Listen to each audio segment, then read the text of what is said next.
Et ne pas relâcher l'effort, ça veut aussi dire qu'il faut respecter rigoureusement les règles de distanciation sociale. Pour vous en convaincre, regardez ces images produites par des scientifiques japonais. Elles nous montrent comment les gouttelettes de salive ou de mucus peuvent faire des dégâts, en particulier dans les espaces fermés. Esmeralda Labi.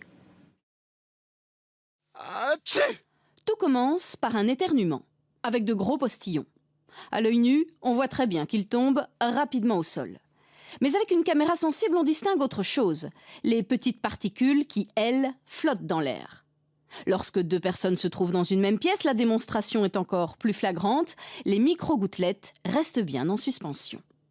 マイクロ飛沫、小さな粒子の中にもたくさんのですね、生きたウイルスがいて、大きな声での会話、あるいは激しい息遣い、そういった中でですね、このマイクロ飛沫ができて、それが近くの人、その人が吸い込むことによって、Un simple éternuement peut projeter 100 000 gouttelettes. Pour les spécialistes, cette démonstration prouve la principale voie de transmission des virus grippaux.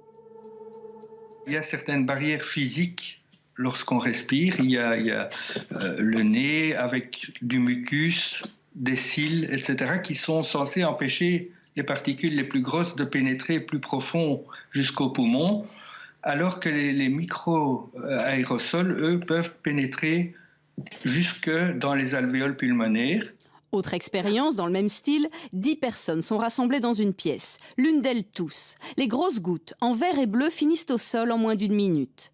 Les micro-gouttelettes en rouge continuent de flotter jusqu'à 20 minutes. 空気がよどんでいると、つまり空気の流れがないということで、マイクロ飛沫そのものは、落ちたり、違う場所に動くことはできませんので、長時間その場所にとどまるっていうことになります。 Bref, pour diminuer les risques, il faut ouvrir les fenêtres, accélérer la circulation de l'air.